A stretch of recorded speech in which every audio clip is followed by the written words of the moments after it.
Welcome back to your Pig Trail Nation show. Another week of your Hog Hoops report with Kevin McPherson. Kevin, welcome back to the show. 2 games in the books for the Razorbacks. And I promised you I'd bring it up. Last week, I asked you for a score prediction. You came so close on the score itself, but you got the margin right. It was 18. You said 72 to 54. It was actually 76 to 58, but still a pretty good prediction there. Must be feeling pretty good about it. Well, if I can't hit the daily double and get the score right and the margin, then it's throwaway. I know No, you're gonna I'm have to buy a kidding. Powerball ticket. You surprised me by asking for a score prediction. I normally don't do that, but it was kind of cool that we went through that. And really, when I look at it, Will, both games now, because that was a week ago, so there were two games after that. Arkansas, to me, when you're not playing with Nick Smith Jr., we got a little surprise there on Monday that he was not going to play that season opener, and he's missed the first two games. We've reported on it in the writing part of it. Now that we've got our segment, I'm just going to say, what's been out there. This is a right knee situation. It's a precautionary measure. They're just managing it. This is not thought to be a serious injury. It is an indefinite time frame, but anytime you come off a 30-point blowout at Texas in your final dress rehearsal, and a week later you're opening your season, and now you're not playing with who's considered to be, the top freshman in the country. Some preseason publications have projected him to be an All-American, and he was your leading scorer in preseason. I don't know that I would have thought Arkansas would have done as well as it did in those two wins. It wasn't just the fact that they won. It wasn't just about margins, which we just talked about, plus 18 in the season opener against North Dakota State, and then obviously just wiping out 36-point win, on Friday against Fordham. That was 74 to 48. It's not just about the margins, but how did they get there? And playing without your top player. And so I think it was by committee, and you love to see that. And the reason is because Eric Musselman's best teams, which are the last two seasons at Arkansas, Elite Eight runs, we talk about it all the time. You start looking at blue collar work at both ends. You look at just a grinding, stifling, suffocating, whatever adjective you want to use, defensive effort. And we saw that. If you combine both games, Arkansas was plus double digits in steals, forced 11 in the first game, forced another 13 in the second. And then you look at the turnovers. Arkansas was awful in the exhibition season, averaging over 21 a game and not typically winning those battles. They've drilled, they've shrunk that down to 12 a game while forcing a ton of turnovers. They forced 30 on Friday against Fordham. Arkansas's program hadn't done that in 18 or 19 years. So I started looking at these performances and thinking Arkansas is off to a right start, not just because it won, but how it won. And it gets back to the expectations of Eric Musselman. I thought the defense has been really outstanding. Offensively, when I look at it, Arkansas maybe missed some shots in the first halves of games. But if you look in the second half of games, they continually attack the paint and the rim, and it's worn down these mid-major schools. Arkansas shot well over 55% in both games in the second half. And so that helps get those margins out there. So if you're playing great on the defensive end, you're forcing a lot of live ball turnovers, that's going to play into Arkansas' strength. We know this isn't a perimeter-oriented team when we talk about shooting the basketball from distance. We're already seeing that start to play out in the regular season like we did in exhibition play. But what is Arkansas doing? They're minimizing attempts from beyond the arc, playing to their strengths, attacking that paint, attacking that rim, and finishing. And so I look at that in concert with strong defense, and I see the same kind of blueprint that Musselman has used to have success in previous years. Now, we know Arkansas had to tweak some things under Musselman in mid-January. So I'm not saying this is a finished product or they're ready to take on the world. What I am saying is they're already starting to show glimpses of how the strengths of this team are going to work throughout the year. Even with the Nick Smith Jr. out, there's so much talent. This is the number one recruiting class, in my opinion, when you look at the 6 freshmen and the 5 transfers. And you see guys like Ricky Council, who's led Arkansas scoring in back-to-back games. You look at Trevon Brazile, the basically in his second season after being a true freshman last year at Missouri, averaging a double-double, 14 points and 10 rebounds a game through the first 2 games. Had a big double-double, 21 and 12 in that opener. So consistently doing things at both ends. Devo Davis and Makai Mitchell, a couple of veteran players, Devo in the backcourt, Mitchell in the front court. If you look at the stat sheet after every game, they're stuffing it. They're putting some point production. They're rebounding the ball. There's assists. There's steals. And then we look at Anthony Black, who had a double-figure scoring game last time out with 10 points, known more as a facilitator and a primary handler. But again, you talk about a stat sheet stuffer. He rebounds, he gets steals. He's been elite defensively, I think, kind of setting the tone on that end. He'll block shots out of the backcourt with that big 6'7", pushing 6'8" frame. And then I look at other performers. Jordan Walsh, who I think has been outstanding going back to the Texas game. He was one of the very few bright spots in that exhibition loss, and now he's starting to put things together. Shot the ball well Friday, 12 points, second on the team in scoring. Took a charge, had 3 or 4 rebounds. So you start looking at the pieces that we knew would go into that top 6, 7 rotation, and we're starting to see all of them contribute. Now, again, it's 2 games. It's a small sample size, but Arkansas took care of business the way you expect it would, with the one caveat being, did anybody really expect if Nick Smith was out that Arkansas would perform at that high level? I don't know that the answer to that would be yes. I think fans might have expected Arkansas to win, maybe even by double digits, those games without Smith. But sometimes the story is in what your eyes show you, not just the final score and those margins. And my eye test said that Arkansas played very well together relative to everything we saw leading up to it with all those exhibition games. They're playing their best basketball when you compare it to that. In the first week of November, or the first stretch of November for the first week of their games. So it tells you that they're, with all the improvement they can still make, it's kind of scary how good I think this team can be later on, Will. Yeah, no, absolutely, Kevin. In your own professional opinion, and I know that there's a lot of factors that go into this, how much Smith Jr. do you think we're going to see this season? I think that's a question that a lot of Razorback fans are asking themselves right now. Well, I'm not a medical professional, but I do think I trust the words when I hear precautionary, when I hear that it's a management situation. And that tells me it's not considered a long-term serious issue. And the reason why you have load management or you take some time off is to make sure that you don't make a situation worse where it does become serious. And I think, Arkansas would love probably to have him back for the Maui trip. They got one more mid-major next week in South Dakota State. Should be a better it should be a better competition level relative to these first 2 games, so a tougher test. And I think Arkansas would love to have him back by Maui. I don't know that that's going to happen. In fact, I'm not sure that we're going to see him in Maui. Maybe it's a little later than that, but I don't think it's something that he's going to miss a considerable chunk of the season. If something changes, then we'll acknowledge that. But from my vantage point right now, I don't think it's going to be a significant chunk. I know that word significant, subjective, and relative to people's own experience. Some people want to see him from game 1, so already it's too much time missed. But I think Arkansas is going to get a healthy Nick Smith Jr. back at some point, sooner rather than later, and I think it's just going to make the team better. But when I went through some of those talking points for the first 2 games without him, sort of randomly without getting into drilling down to some of the numbers, but when you look at 54 points in the paint against Fordham to only 20 for the Rams, that's plus 34. The prior game, Arkansas was plus 20 in points in the paint. So I keep talking about attacking the rim, attacking the paint. That's what it's about. That's how you measure that. When we look at only 10 3-point attempts in the first game, Arkansas made 4. That 40% is very efficient for most teams. For Arkansas, it's almost like being perfect. This last game out, a little worse, 2 of 16, maybe a little heavy on the volume of takes, but they took 12 of those in the first half. The way that Fordham was playing defensively, Arkansas made some adjustments at halftime, and it allowed Arkansas to get back to, let's table the 3-point shot attempts. Let's drive hard into that paint and rim on every possession. And as Arkansas continues to limit these turnovers, by the way, I mentioned some of those numbers, it gives them more shots on goal. It gives them more opportunities to attack that rim and paint. When you're turning the ball over, you're missing those chances to play to your strengths. And so, again, I think Arkansas has overwhelmed these teams.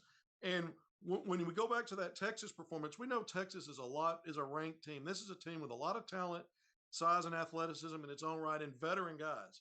These other teams Arkansas has played so far are not comparable in that way, but it's Arkansas swagger, its body language, its belief in playing to its strengths that they could have checked up short on. They could have still been wondering about, how good are they? They could have come into these games, shook up still, and they haven't done that. They've taken care of business and they've played it the right way. So I think Arkansas had an impressive week. If I were to grade it, I don't normally do that kind of thing, but just kind of thinking about it in those terms, Will, I'm going to say Arkansas's got an A right now. And, they haven't been perfect. We know, again, 3-point shooting is one I talk about. There's only so much they can do there, but they're playing to the strengths. I keep saying that. I'm wearing that phrase out because that's what you got to do in any sport is make sure that what works best is what you're bringing every night. Because if you do that and you play as hard as they do and with the energy and enthusiasm that Musselman demands, everything starts taking care of itself on the basketball court. And, even though he's drilling down to that kind of top seven, top eight rotation like we thought he would, he's been interchangeable with how he uses those players together. And that's something else that's interesting to me. I mean, we've talked about Ricky Council leading the team in scoring back-to-back games. He also led the team in assists with 7. It's kind of point guard by committee right now. Smith's going to factor into that when he gets back. We knew Anthony Blackwood, but Devo Davis, 5 assists in this last game, only 1 turnover. He and Ricky Council combined for a 4-to-1 assist to turnover ratio, is helping out in that primary handler role. So I think Musselman's able to use, you think of 7 or 8 guys, that's not a lot with all that talent on the roster, but he's able to the way he mixes those players within a game and different things he's going to have them do in that game and how he wants to match up. I look at Trevon Brazile in that double-double. Here's a guy that's kind of a stretch 4 in some ways. He's a guy that they've challenged to be a better rebounder. So far, so good in the regular season after getting only 1 at Texas. That was a wake-up call. I look at a guy like Makai Mitchell, who we didn't see much of at all in Europe, has really stepped forward and had solid outings in these first 2 games. Started both of them, the 8 points, 3 or 4 rebounds. He's getting steals. He's blocking shots. He's getting assists. Rody. And when you need that big body, 6'9", pushing 6'10", athletic, strong, believe me, when Arkansas starts playing teams that are more like Texas and SEC teams, and they go on the road for Baylor for the SEC Big 12 Challenge, a guy like Makai Mitchell, if he's playing at the level that Musselman demands, and Musselman talked about that he's pleased with that progress, if he's playing like that, it makes Arkansas that much better because you need your big bodies to bang a little bit. You need them to be effective around the basket. And he's done a lot of really good work in that interior low post. You don't see as much of that in basketball anymore, but, he seems to be pretty good at it. Yeah, no, it really has been a very exciting start to the season, Kevin. But that's not the only thing that Hawk fans have to be excited about. Huge signing yesterday in Layden Blocker. Let's talk about that. Oh, big time. We got a couple of recruiting tidbits, and we do need to start with that. Actually, we've got 3 today. But Blocker committed to Arkansas. He's an in-state guy, Little Rock guy. Worked so hard in the last year or so to really build his on-court resume. And now he's a 5-star. That's something that emerged out of the summer on the grassroots circuits, playing on the Nike EYBL. Got elevated. He's composite national number 25. So a top 25 player. He is a 5-star. Committed to Arkansas in June, a few weeks after his official visit. And then he got his signing out, got the official paperwork done on Saturday. I was there in Fayetteville. So he plays at Sunrise Christian Academy in Wichita, Kansas, one of the top basketball programs in the country when you look at those independent schools. And he had his season opener Friday night, had a second game on Saturday early in the day, and then made the trek to Fayetteville from Wichita for his LOI signing there. And it was really exciting for Layden and his family. I know that family very well, and this was a big day for the family. But Layden Blocker is a guy to me. You hear the cliche all the time, players that have dog in them. I've been covering this young man since he was 8th grade, and I'll never forget one of the first times I saw him play was with older guys. He was much smaller than everybody. He just kept making plays and battling and finding ways to help his team win. And I always say, if a player's got a dog in him, you'll see him bite. He won't just bark; he'll bite when he's a pup. And that's always been the case with Layden Blocker. 6'3", versatile. I like that one. He's a guy that comes up big in clutch, tight game situations. His end-to-end motor is elite. He's a plus athlete when you talk about getting up to the rim. He's a ferocious dunker, and he welcomes the challenge of someone trying to defend his dunk because he's going to put you on a poster. But he does a lot more, man. He's tough defensively. He gets into his opponent. And he's just a young man that plays the right way and very respectful of his process. Last night, got to interview him. He was excited, but he looks forward to being a Razorback. So that was big news for Arkansas. That's the loan commitment to this point. Now it's official. He's the 4th 5-star, by the way, Will, in the last 2 recruiting cycles to join Arkansas. So that's a big thing and another big advantage for Eric Musselman. But look, 2 days from now, Tuesday, we've got a big commitment day for a couple of 2023 players. 5-star Bay Fall, 6'11" forward center. out of Accelerated Schools in Denver, Colorado, is set to make his announcement on Tuesday, as is his cousin and teammate, 6'10 Hassan Diop, a combo forward, also at Accelerated Schools in Denver. They're going to be part of a signing ceremony on Tuesday. I've been saying for the longest time, we're really going back to July, that I feel like Arkansas is in the lead for both. I'm going to shift gears just a little bit because in the last couple of weeks, there's been some talk, and I've got a couple of really good sources that have told me they're not 100% sure these guys are going to play together in college. I know the in-state school Colorado is making a big push for both. Right now, going into this, I think it could play out several ways, but I do think Arkansas is in the lead still for Bay Fall, the 5-star national top 15 guy. At this point, I feel like Diop, who, by the way, ESPN ranks in the top 60, so he's a high-level 4-star. I'm not so sure that Colorado is not in real play here for that young man. He's also got, in addition to Colorado and Arkansas, Seton Hall in the mix for him. Falls down to the Hogs, Auburn, Seton Hall, and Rutgers.